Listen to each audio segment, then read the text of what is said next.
Bismillahirrahmanirrahim. Alhamdulillahi rabbil alamin, wassalatu wassalamu ala rasulihil amin, nabiyyina Muhammad ibn Abdullah wa ala alihi wa sahbihi wa man sar ala nahdihi wa ihtada bihadihi wastanna bisunnati ila yaumiddin, amma ba'd. Sambungan pelajaran kita dalam kitab Anak Kunci Syurga, di dalam siri yang ke-35, bab fidyah puasa. Apa makna fidyah? Fidyah maknanya bayaran. Bayaran ganti daripada puasa yang ditinggalkan tu. Sebab-sebabnya kenapa kena fidyah dan bila boleh bayar fidyah tu kita tengok dalam kitab ni. Ini satu pemerhatian yang besar. Fidyah puasa, sesiapa yang luput akan dia. Apa makna luput? Siapa yang terlepas, tertinggal puasa yang wajib. Siapa dia tertinggal puasa wajib, sekalipun puasa nazar atau puasa kafarah. Puasa ni ada dua jenis. Satu puasa Ramadan yang wajibnya. Satu lagi, kamu memperwajibkan puasa. Puasa tak wajib, tapi awak sendiri yang nak suruh jadi wajib. Macam mana? Dia bernazar. Dia kata, kalau anak aku dapat 20A, aku nak puasa 3 bulan. Maka wajiblah dia kena puasa 3 bulan ke 3 hari ke, ikutlah. Yang pentingnya dia sendiri kata wajib kena puasa. Maka dapat sungguh benda yang dia nak, maka dia kena puasa mengikut hari yang ditetapkan. Ataupun puasa kafarah. Kafarah ni iaitulah puasa orang-orang yang melakukan kesalahan. Melakukan kesalahan-kesalahan yang disebabkan oleh beberapa perkara. Di antaranya iaitulah orang yang melakukan jima' di bulan Ramadan, tengah hari Ramadan. Bila dia melakukan perbuatan itu, maka dia kena apa ni? Kena kafarah.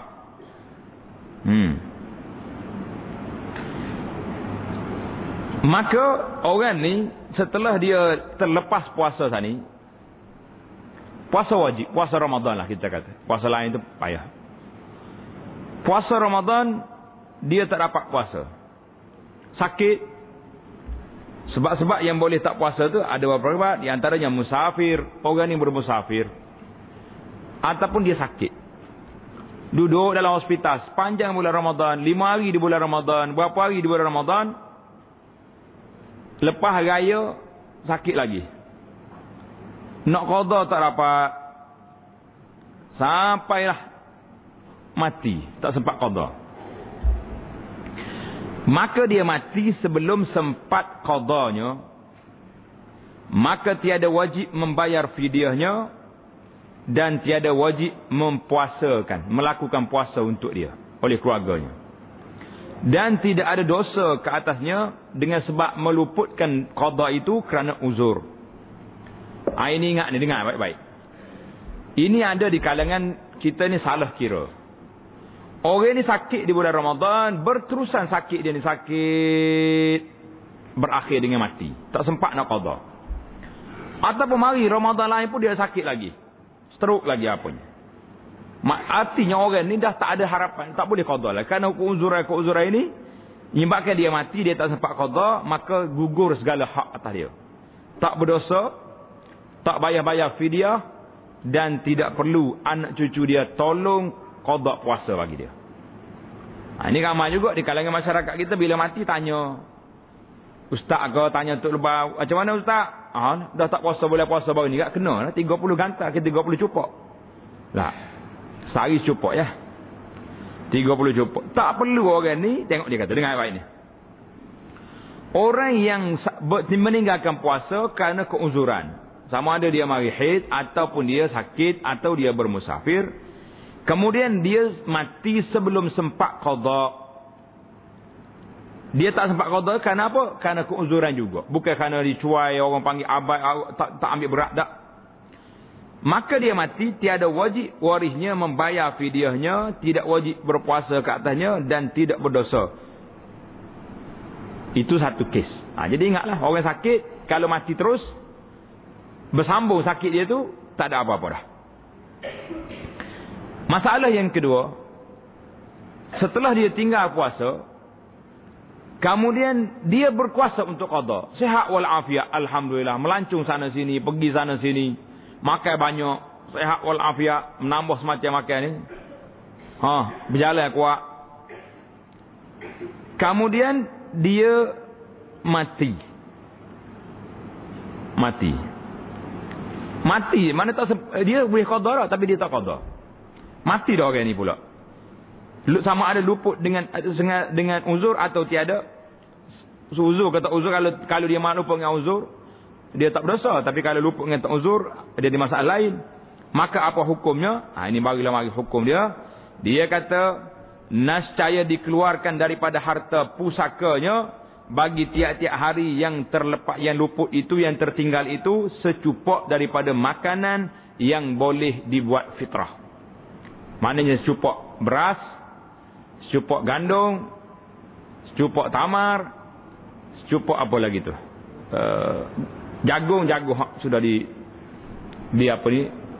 diambil, buat takar dia tu. Jadi ini dipanggil boleh buat fitrah. Jelas lagi tak? Jadi kena ambil harta dia. Yang pertama, bayar fidyah. Cupak satu hari. Tanda tepi tu, satu cupak ni banyak mana? Banyak mana cupak ni? Sekarang ni orang tak pandai dah. Cupak-cupak ni, budak-budak zaman moden, dia tahu kilo, dia tahu gram, dia tahu apa. Dalam kitab fiqh Syafi'i ni, Fiqh Manhaji mengatakan cupak 600 gram. Berapa gram? 600 tulis. Maknanya setiap hari dia kena 600 gram. Tak sampai sekilo lah. 600 gram. Jadi tak sampai sekilo. Tak sampai sekilo. Sekilo 1000 gram. Setengah kilo lebih sikit. Kerana hadis ini yang diriwayatkan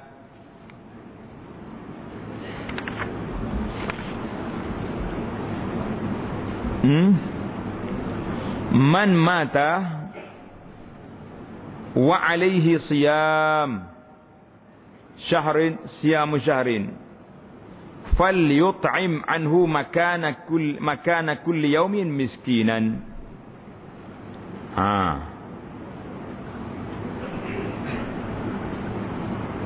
Apa dia kata? Sesiapa dia mati dan ada di atasnya puasa, dia mati, dia tak sempat bayar, tak sempat qada. Apa jadi?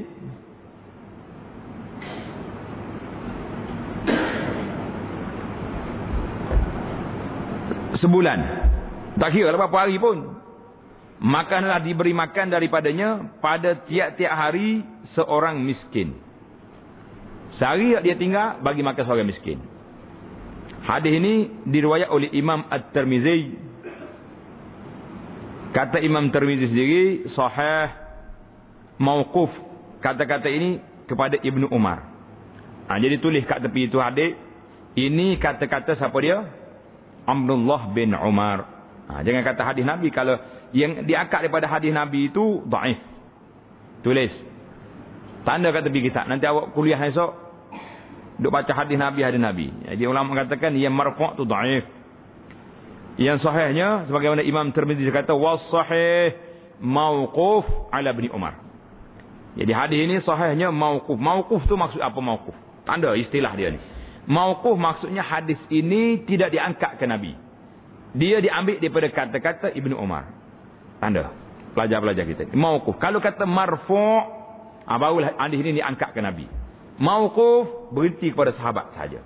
Ini istilah ni kena faham. Kalau tidak keadaannya mauquf atas Ibnu Umar radhiyallahu anhu, tak tahu nak kata apa. Itu jelaslah kepada kita tadi sini.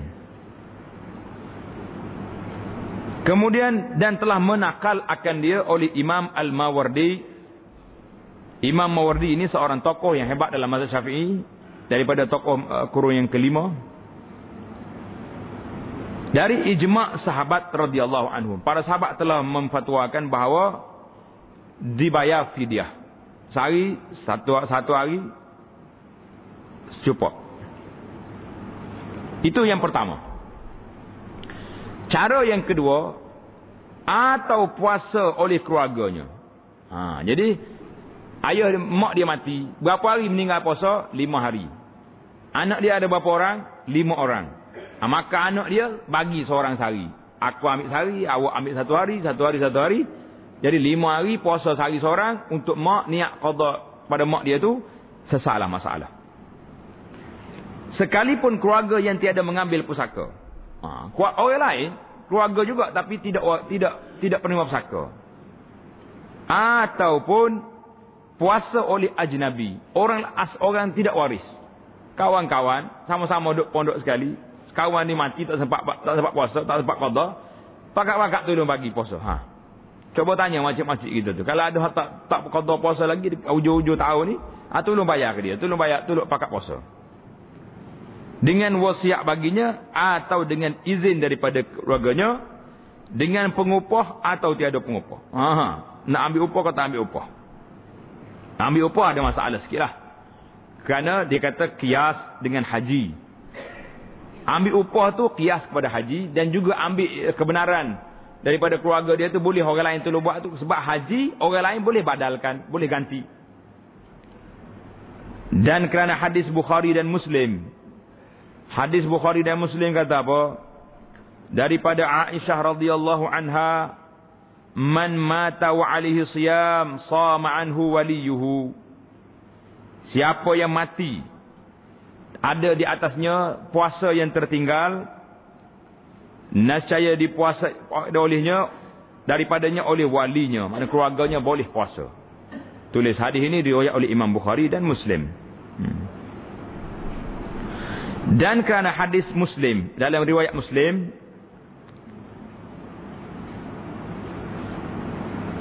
daripada Ibnu Abbas radhiyallahu anhuma, innahu sallallahu alaihi wasallam qala limra'atin qalat lah inna ummi matat wa 'alaiha shaumun nazrin afasumu anha qala sumi an ummiki. Seorang perempuan datang bertanya Nabi sallallahu alaihi wasallam, wahai Rasulullah, ibu saya telah mati dan dia ada tinggal puasa sebab dia puasa nazar. Mak dia ni bernazar. Apa nak buat? Maka adakah aku puasa ganti daripada dia? Ini soalan. Boleh tak saya puasa ganti pada mak saya? Sabda Nabi sallallahu alaihi wasallam, sumi an ummiki. Nabi kata puasalah ganti daripada ibumu. Jadi boleh kita puasa ganti daripada orang itu. Itu kategori yang pertama. Kategori yang pertama tadi dia kata apa? Kita telah tahu dah, kalau orang ini sakit, tertinggal puasa, kemudian dia sudah mampu qada, dia tak qada. Macam ramai di kalangan sebahagian umat Islam hari ini. Terutamanya kakak-kakak, adik itu ni, kawan-kawan kita ni, yang mari haid tahun lepas, tak qada lagi tahun ni. Ni. Kalau mati, dia kena qada ganti. Sebab dia cuai. Habislah kita. Itu masalah pertama, masalah orang terlepas puasa, sama ada dia sakit ataupun lainnya. Masalah yang kedua, letak nombor 2 di kitab, iaitulah masalah orang tua, al-kabir, al-ajiz. Orang tua dan orang sakit yang tidak ada harapan sembuh.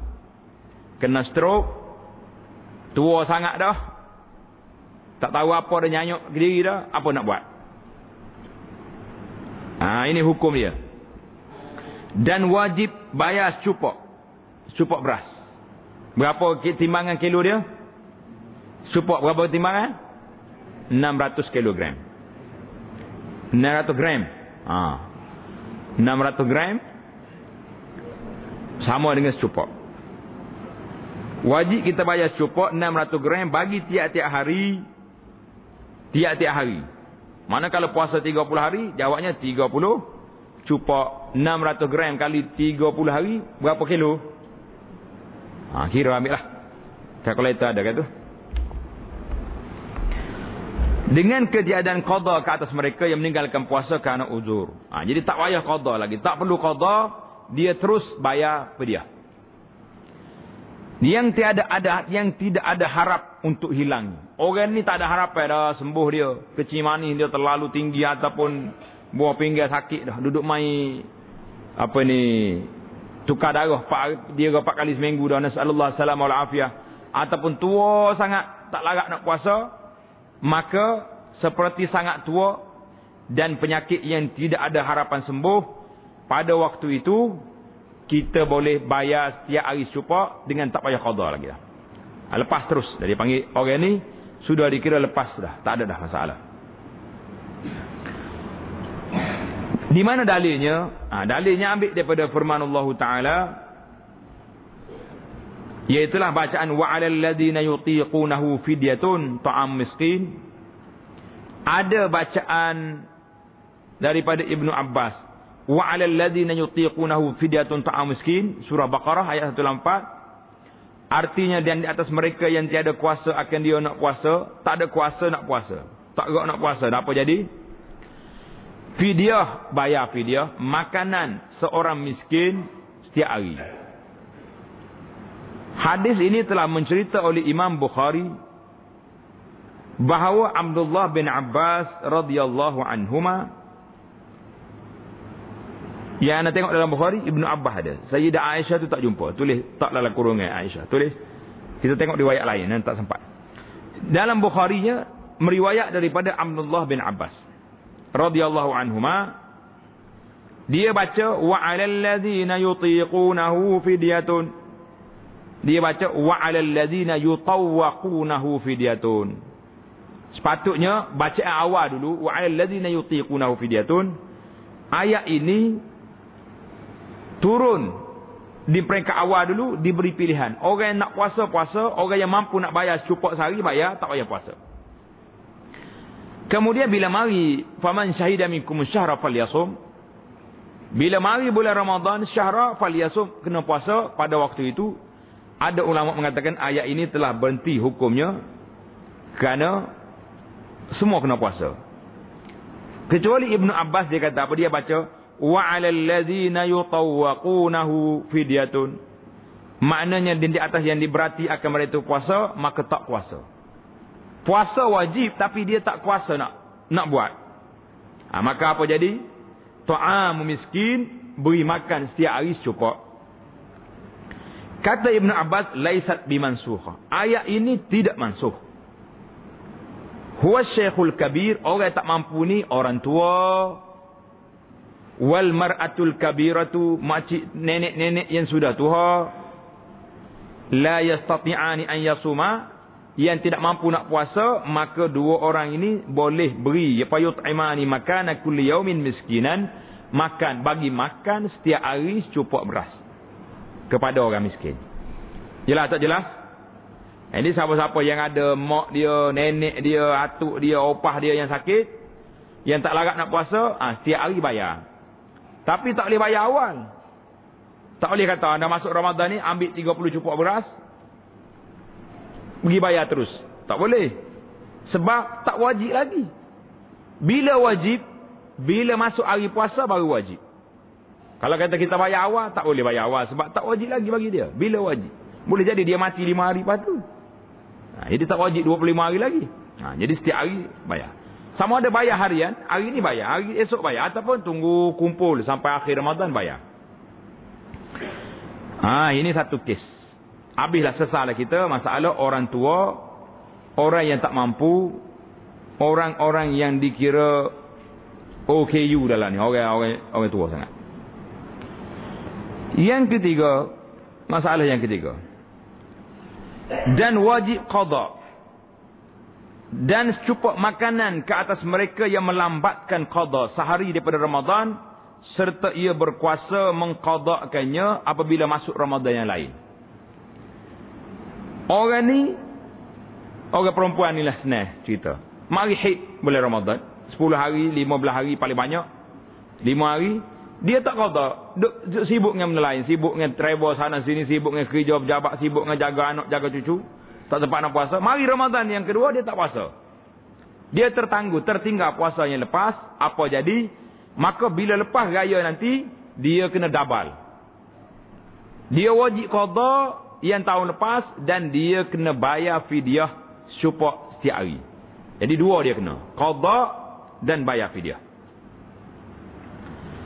Kerana 6 orang dari kalangan sahabat radhiyallahu anhum berfatwa yang demikian itu dan tidak ada yang menyalahi akan mereka, maka jadilah dia panggil ijma' sukuti. Jadi disebut di sini beberapa orang sahabat, dalam kitab kita ni kata apa? 6 orang sahabat berfatwa sedemikian. 6 orang sahabat.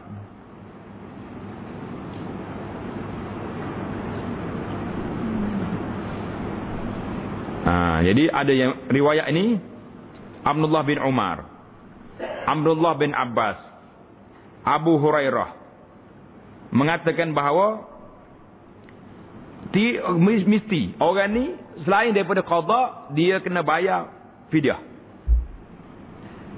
Dan tidak ada pula sahabat-sahabat lain bantah. Apa bayar fidyah dah qada tak? Kena potong. Cuma timbul masalah. Masalah kalau tahun ni tak qada, tahun depan kena cukup. Baik, kalau dia tak qada lagi sampai 10 tahun.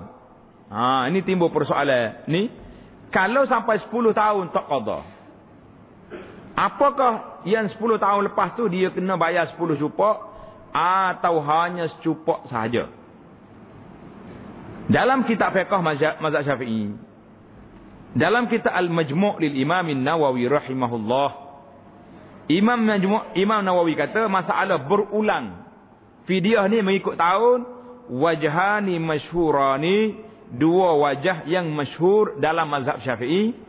Pendapat yang pertama mengatakan ia takarrar, berulang. Mana kalau tinggal tahun yang pertama kena secupok 10 cupok. Tahun yang kedua dah 9 tahun pas, kena 9 cupok. Tahun yang ketiga 8, 7, 6 naik. Jadi cupok dia banyak. Mana kalau orang tinggal 20 tahun dulu, kalau kita kali-kali dekat setengah lori berah boleh. Betul tak?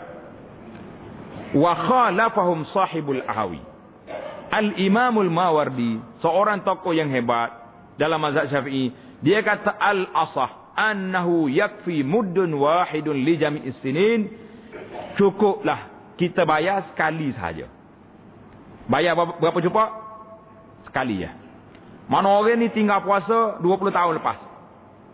Jadi dia qada dan dia bayar hanya secupok sahaja. Kerana fatwa sahabat tidak menunjukkan dia ni berulang kali. Di dalam kitab Al-Mughni li Ibn Qudamah, dalam mazhab Hambali, dia kata apa? Kalau banyak mana sekalipun tak payah. Fidyah hanya satu ma'al qada, li'anna kasratat ta'khir la yazdadu bihal wajib. Banyaknya tertangguh itu tidak menambahkan wajib.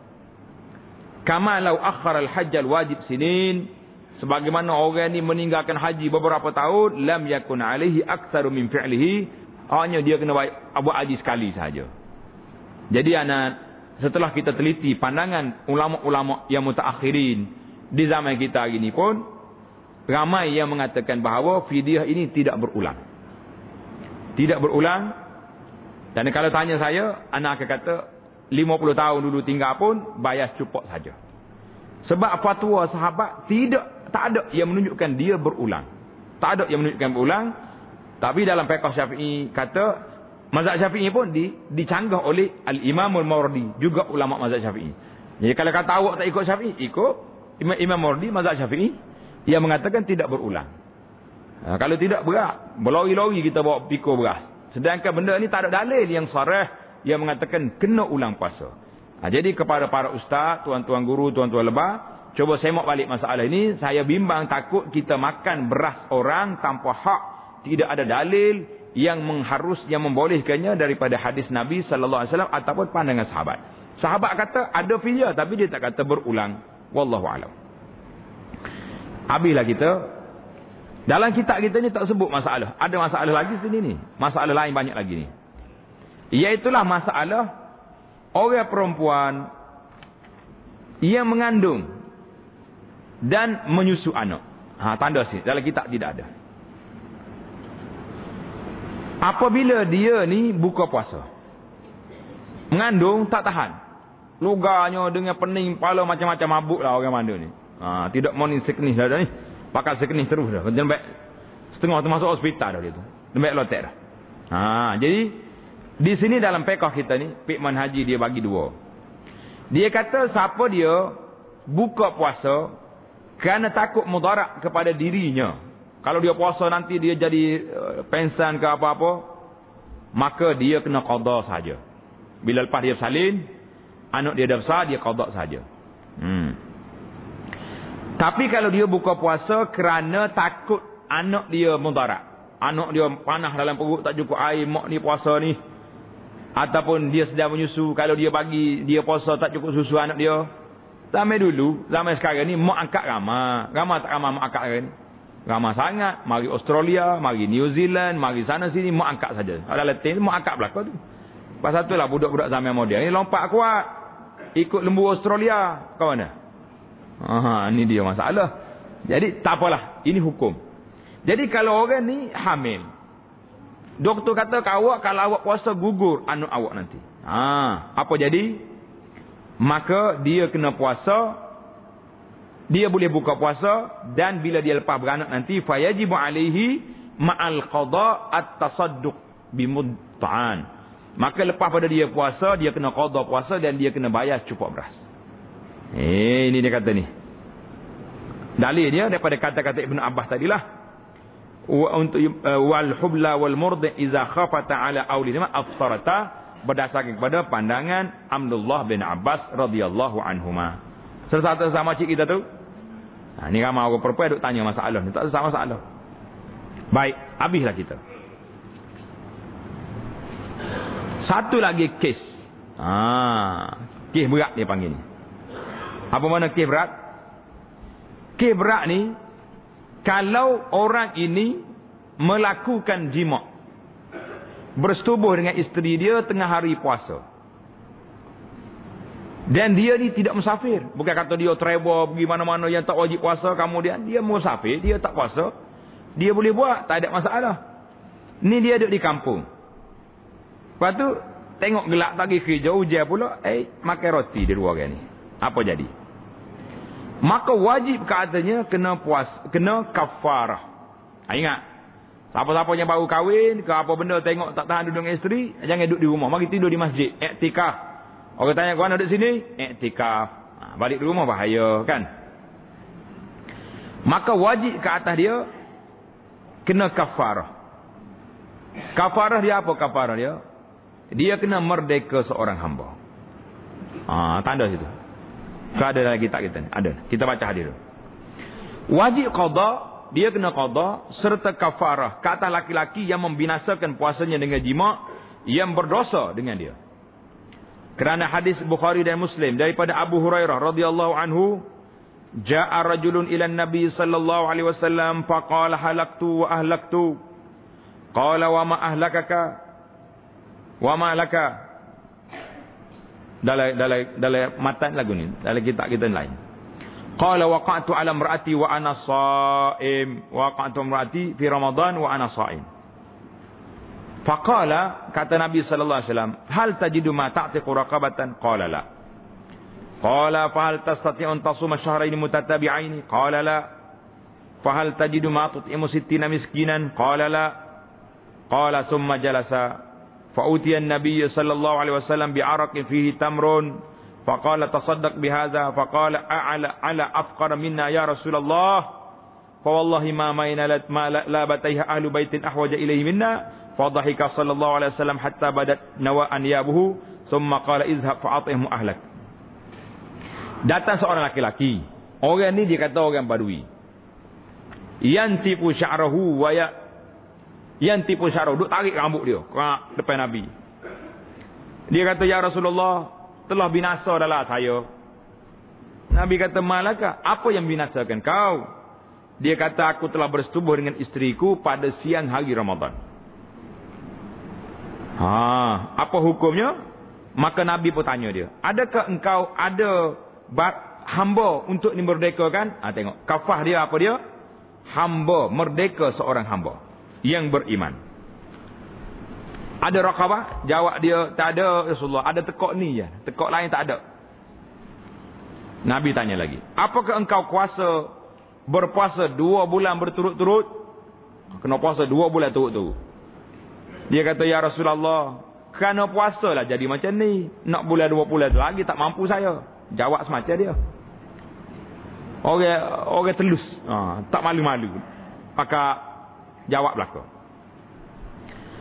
Nabi kata, mu ni merdeka tak mampu, puasa tak mampu. Adakah engkau ada makanan, beri makan 60 orang miskin? Sebab 2 bulan tu sehari 1 orang miskin. 2 bulan 60. Dia kata, tak ada ya Rasulullah. Saya ni tak ada benda-benda. Orang miskin biasanya semangat bahagian-bahagian lain ni. Ya. Kata Abu Hurairah, kemudian dia pun duduklah dekat Nabi. Duduk tunggu apa dia nak buat ni. Nak puasa tak mampu, miskin pun tak boleh mampu. Tiba-tiba didatangkan orang bawa mari sebako besar. Tamar. Mari sama sebako pula dah. Rezeki dia ni. Sebako ni dia kata ada 15 gantang. Apa ni? 15 al-miktal. Maka Nabi kata, mana orang sana ni? Pocik dia tanya ni, mari sini, Nabi kata. Nabi kata, sedekah oleh kamu dengan taman. Tak apalah, aku bagi taman ni, kamu bagi sedekah 60 orang miskin. Ingat kau dia nak pikul, pergi bagi dah. Jawab pula pocik ni. Tengok dia jawab apa. Ya Rasulullah. Tengok dia kata, a'ala afqara minni ya Rasulullah. Tengok. Hei Rasulullah, adakah orang yang lebih fakir daripada saya di Madinah ni? Allahu Akbar.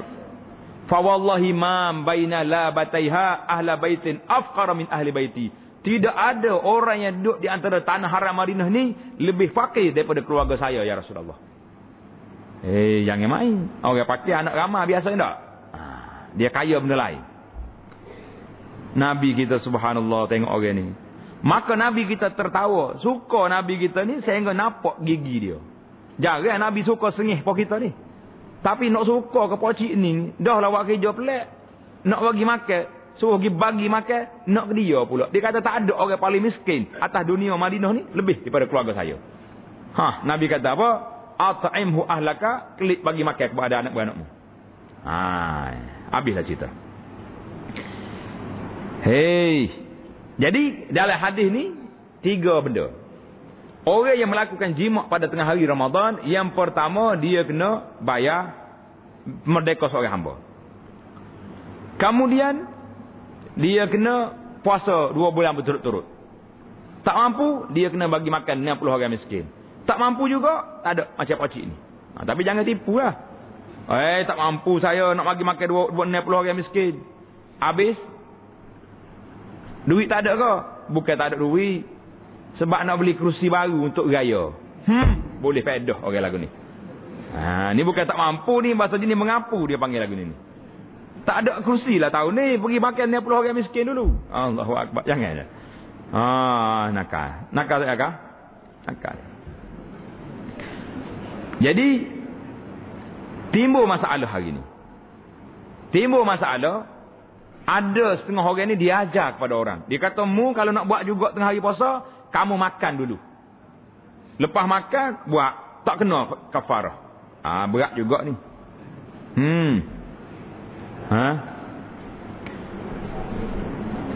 Jadi, ini bahagian daripada pandangan mazhab Syafi'i kata demikian. Tapi pandangan majoriti ulama. Jumhur ulama mengatakan tak kena. Kalau tanya Abu Anas, anak akan kata orang ni kena kafarah. Sebab dia tahu. Saja serangat minum air lepas tu buat kerja. Apa benda mu ni? Dia panggil min haqqi hurmati Ramadan. Dia telah mencabut kehormatan bulan Ramadan. Jadi pandangan sebagai ulama yang mengatakan tak kena ini agak tidak kuat. Kerana Orang ni memang telah mencabut kehormatan Ramadan. Ini di antara benda yang kita kena ingat. Cuma apa lagi timbul masalah ni? Banyak lagi lah. Kita pun tak mampu nak hurai secara panjang-panjang. Kita berpindah pula kepada puasa sunat. Puasa sunat ni macam mana? Bermula dalil atasnya, dalil puasa sunat ni. Nabi kita sallallahu alaihi wasallam bersabda dalam hadis Bukhari dan Muslim.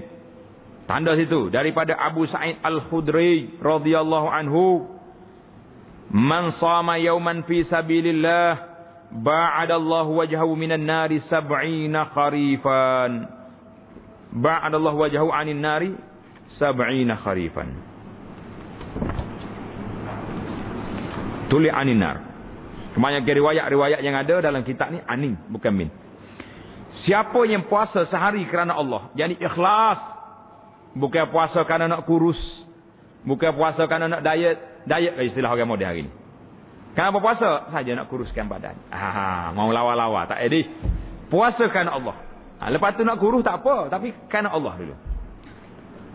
Atau di dalam peperangan, apa peperangan pula? Atau fi sabilillah lah.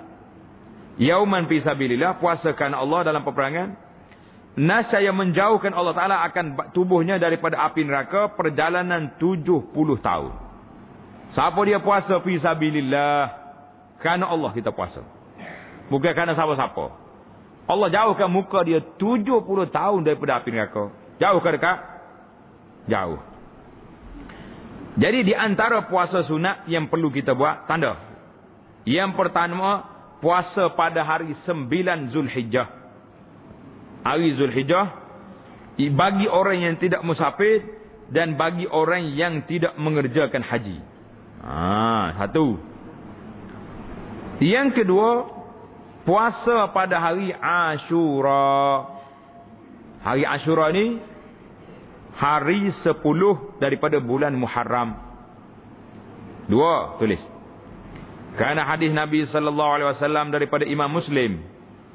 Imam Muslim riwayat daripada Abi Qatadah radhiyallahu anhu, sabda Nabi sallallahu alaihi wasallam, siyamu Arafah, siyamu yaumi Arafah, ahtasibu 'ala Allah an yukaffira as-sanata allati qablahu was-sanata allati ba'dahu, wa siyamu yaumi Ashura, ahtasibu 'ala Allah an yukaffira as-sanata allati qablahu. Apa dia kata sini? Puasa pada hari Arafah. Bila hari Arafah? Hari 9 Zulhijjah. Sehari sebelum raya haji. Aku harap Allah Ta'ala mengkafarahkan, menghapuskan dosa kecilnya pada setahun yang dulu dan setahun yang kemudian. 2 tahun dosa hapus. Dan puasa pada hari Ashura. Bila hari Ashura ni? Iaitulah pada 10 Muharram. 10 hari bulan Muharram, minta tolong jangan kacau surah. Puasa ni tidak ni, setengah Tok Imam ni suruh kacau surah hari 10 Muharram. Kacau, memang kacau sungguh. Tok Imam tu pengacau nama dia. Pengacau siapa? Pengacau orang nak puasa. Yang afdalnya kita puasa 9 dengan 10. Ni dalam hadis ada ni. Jadi siapa dia puasa pada hari Ashura, Allah Ta'ala mengharapkan, mengkafarahkan segala dosa kecilnya setahun yang dahulu. Hadis ini riwayat oleh Imam Muslim. Dan kerana sabda Nabi sallallahu alaihi wasallam, la in baqitu ila qabil la asuman nattasi'. Nabi kata apa? Sekiranya aku hidup lagi tahun depan, aku akan puasa pada hari ke-9 Muharram dan 10 Muharram. Jadi kita 9, 10, kembar 2. Tetapi Nabi kita wafat sebelum sempat puasa. Tapi dia dah bagi tahu, aku nak puasa tahun depan. Boleh. Ingat tu tarikh nak puasa bila? Hari 9 Zulhijjah, tak lama lagi. Dan hari 9 dan 10 Muharram. Yang cantiknya kita 11 lagi. Takut ada orang tak terlupa nak puasa 9, kita puasa 10 dan 11. Lepas tu bawa kacau surah. Ini kalau tidak, dia panggil tu imam pengacau. Orang nak buat nak puasa, duk suruh orang kacau surah. Ngacau tak ngacau? Dia panggil pengacau. Yang ketiga, dan sunat puasa pada hari Isnin dan Khamis. Kerana sabda Rasulullah sallallahu alaihi wasallam bahawa Rasulullah adalah ia mengqasa. Akan mempuasakan kedua-duanya. Nabi kita puasa, suka nak puasa 2 hari ni. Nabi kata apa? Tu'radul a'mal yaumal isnaini wal khamis. Fa uhibbu an yu'rada 'amali wa ana sha'im. Artinya dibentangkan segala amalan manusia ini pada hari Isnin dan Khamis. Maka aku suka kalau dibentangkan amalan aku pada ketika aku berpuasa. Ingatlah. Jadi kalau kita puasa pada hari Isnin Khamis, kita berpuasa hari itu hari dibentangkan amalan. Jadi orang yang boleh puasa, puasalah. Hari Isnin puasa, hari Senin puasa sunat. Hadis ini menceritakan akan dia oleh Imam At-Tirmizi dan sanadnya sahih. Yang ketiga, yang keempat. Sunat puasa pada hari 3 malam putih. Hari putih ni bila? Tanda situ. Iaitulah tanggal 13, 14 dan 15 hari bulan Hijrah. 13, 14, 15. Puasa 3 hari ni. Boleh. Kerana menyuruh oleh Nabi sallallahu alaihi wasallam. Nabi kita suruh. Nabi suruh puasa.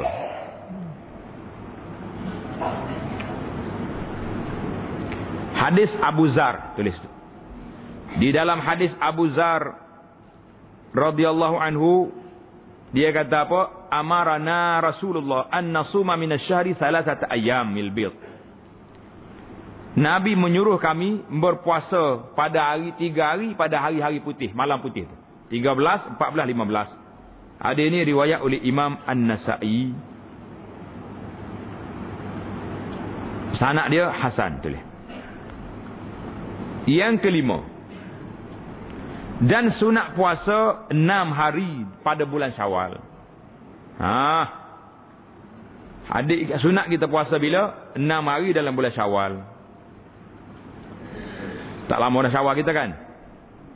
Kerana hadis yang diriwayat oleh Imam Muslim daripada Abu Ayyub Al-Ansari radhiyallahu anhu, man shama Ramadana thumma mim tu pisah. Tak tahu apa ni cetak kesalahan. Thumma mim, lepas tu atba'ahu. Itu lafaz lain, jangan sambung dua tu. Mungkin baca macam ni tak jumpa cari makna ni. Thumma atba'ahu sittan min Syawal kana qasiyamid dahri.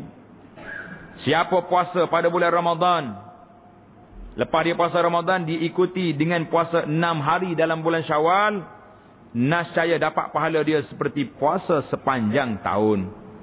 Cantik tak cantik? Sangat cantik. Adapun cara nak puasa Syawal tak Syawal ni, alhamdulillah dalam kuliah kita, dalam tazkirah Ramadan, ana telah hurai panjang. Boleh tengok rujukan dia dalam rakaman yang telah kita buat. Yang seterusnya.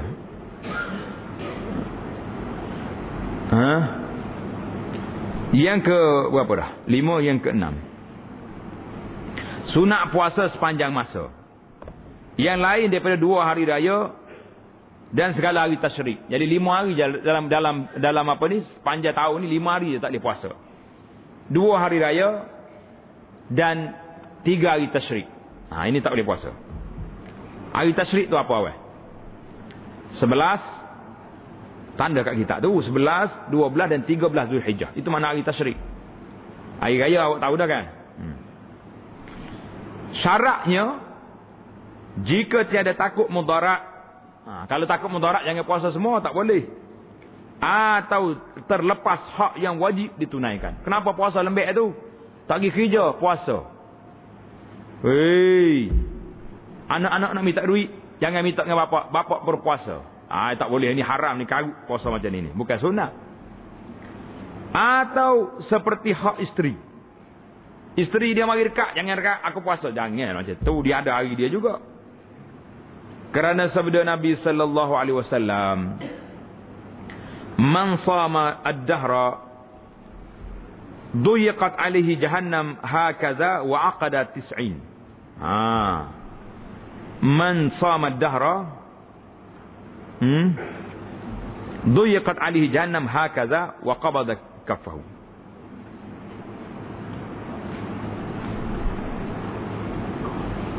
Apa artinya? Siapa puasa sepanjang masa? Apa jadi?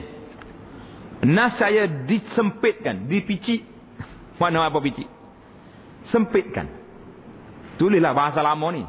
Dipicikkan, yakni disempitkan. Akan pintu neraka Jahannam. Seperti ini Nabi kita buat nombor 90, sempit. Hadis ini menceritakan akan dia oleh Baihaqi, tambah lagi. Dalam kitab kita ni banyak lagi. Diceritakan oleh Imam Ahmad, Imam An-Nasai dalam Sunan Kubra, dan Ibn Hibban, dan mengatakan sanadnya hasan. Wa hasanahu Abu Ali At-Tusi, dan ulama yang mutaakhir mengatakan hadis ini sahih.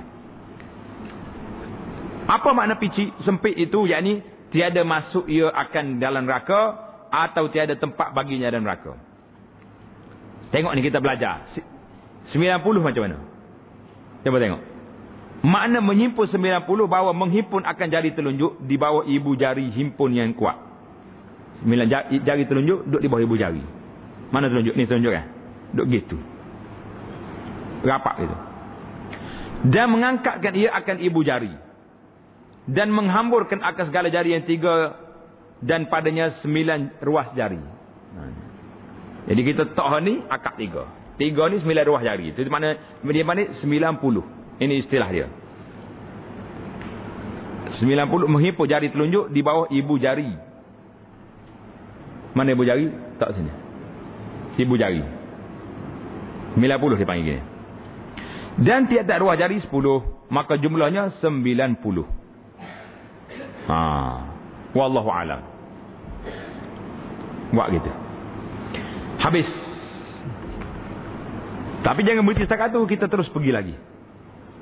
Kita pergi kepada puasa yang makruh pula. Hari ni puasa sunat. Puasa satu lagi saya nak tambah di sini, tak ada dalam kitab kita ni. Sebaik-baik puasa, Nabi kata sallallahu alaihi wasallam dalam hadis yang diriwayat oleh Imam Bukhari, Nabi mengatakan sebaik-baik puasa, ahabbus salati ila Allah salatu Daud. Sebaik-baik puasa ialah puasa Nabi Daud. Wa yasumu yauman wa yuftiru yauman. Jadi kalau orang nak puasa terus panjang tahun, puasa Nabi Daud baik. Hari ni buka, esok puasa, gitu. Kalau mampu strict, lain juga. Tapi dengan syarat yang ketat lah. Kalau nak buat puasa terus tu, sebab dia akan bertukar kepada makruh ataupun haram. Bab yang seterusnya iaitulah puasa yang makruh. Apa dia puasa yang makruh ni? Dan makruh puasa sepanjang tahun. Bagi mereka yang takut akan mudarat dirinya. Orang takut mudarat diri dia, maka jangan dia puasa sepanjang tahun. Itu kalau takut. Tapi kalau memang mudarat, haram puasa. Ingat, tulis itu. Kalau betul-betul mudarat, haram puasa. Kerana apa? Dia tulis sini, atau akan luput hak yang wajib. Sebab puasa tak dapat cari nafkah pada anak-anak. Tak boleh itu. Atau terlepas yang sunat. Kerana hadis yang riwayat oleh Imam Muslim. Imam Muslim kata apa? La sama man sama al-abad. Tidak ada puasa bagi orang yang puasa selama-lamanya. Yakni tidak mendapat kelebihan puasa. Tulis hadis itu riwayat oleh Imam Muslim. Puasa al-abad ni.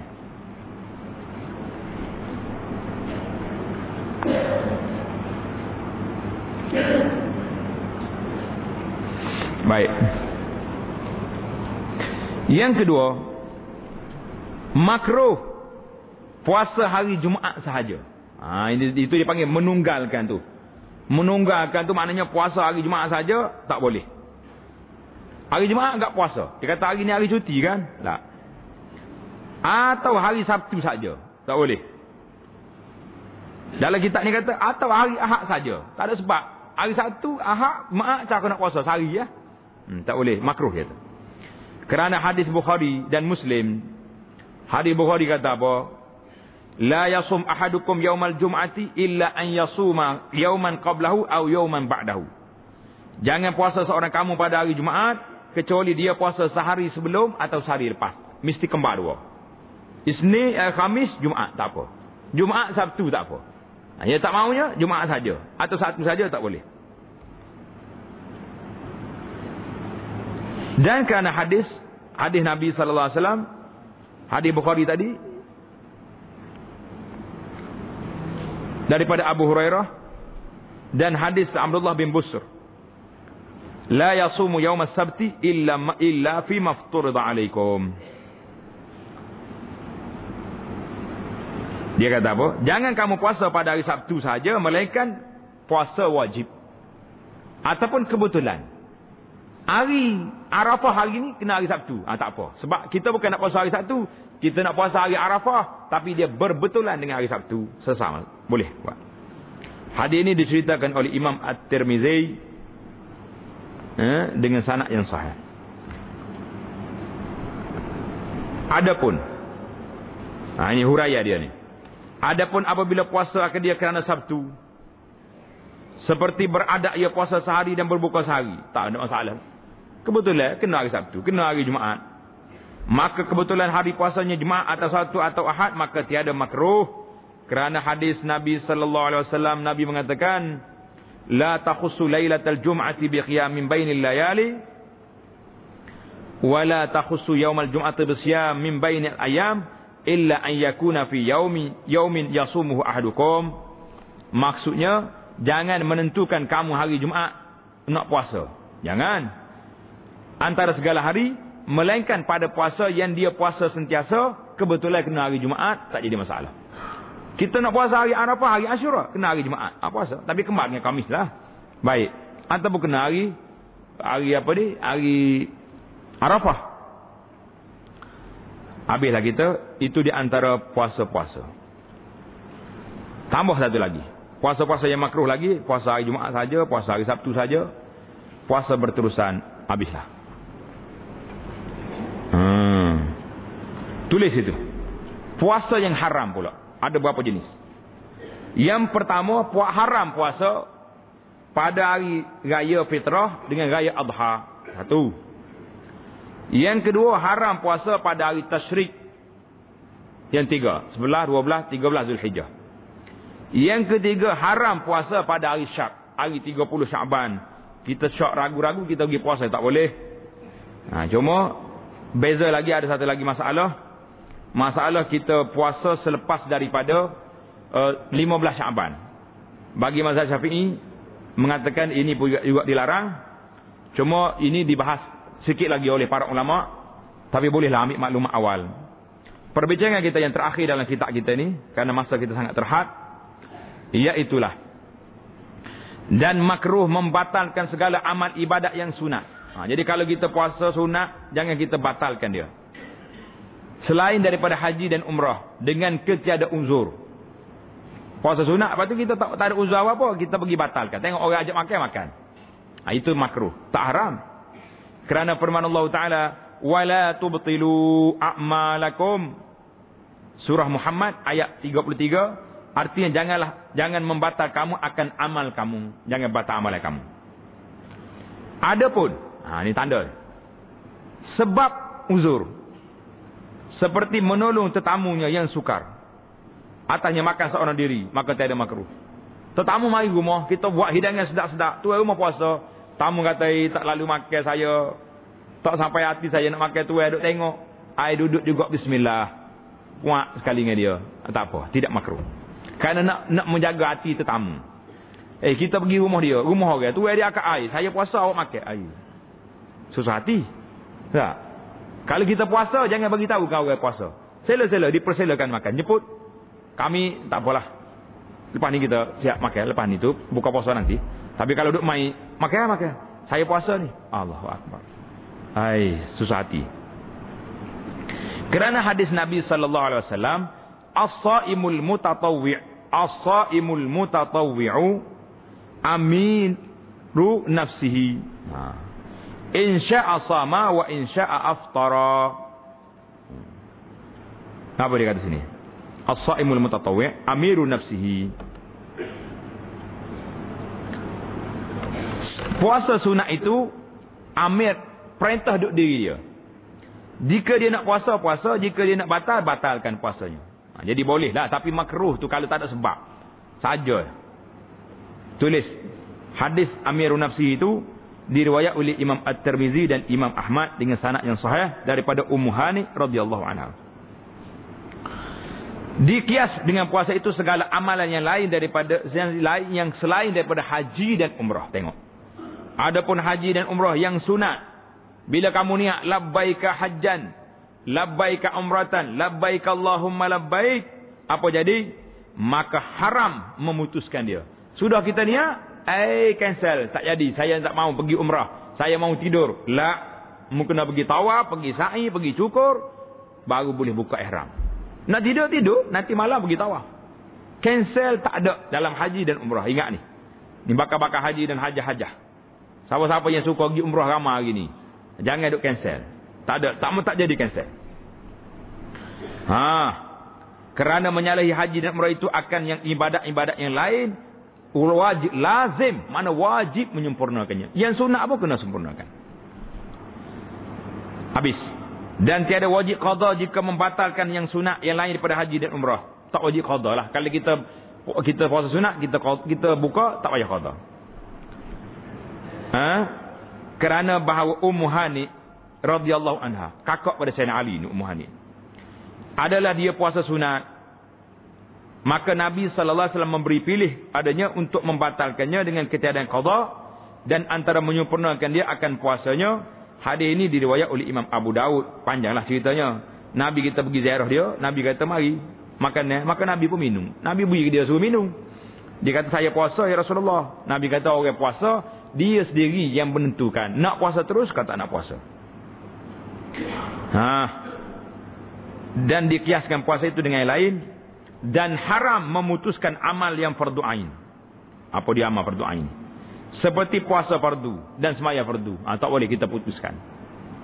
Kerana firman Allah Ta'ala, wala tubtilu a'malakum, dan janganlah membatal kamu akan segala amal kamu. Pada ayat ini berhimpun larangan yang haram, tahrim, dan larangan makruh. Bermula yang demikian itu harus pada mazhab Syafi'i kita. Itu di antaranya. Yang terakhir dalam perbincangan ini, dan tiada harus isteri berpuasa sunat ketika suaminya ada, melainkan dengan izin. Suami ada kat rumah, kita tanya, wahai kekandaku, adinda mau puasa besok boleh? Abang dia kata dipersilakan. Boleh. Kalau dah persilakan, jangan duk kacau pula. Puasa. Mentang mari cuek, tak boleh. Dia bagi keizinan visa untuk puasa, tidur senyap-senyap kat lain. Jangan duk kacau lah dia. Ini lepas bagi keizinan puasa pula, jangan karut. Kerana hadis Bukhari dan Muslim daripada Abu Hurairah radhiyallahu anhu, Nabi kita bersabda, la ya'ilu limra'atin an tasuma wa zawjuha syahidun illa biiznihi.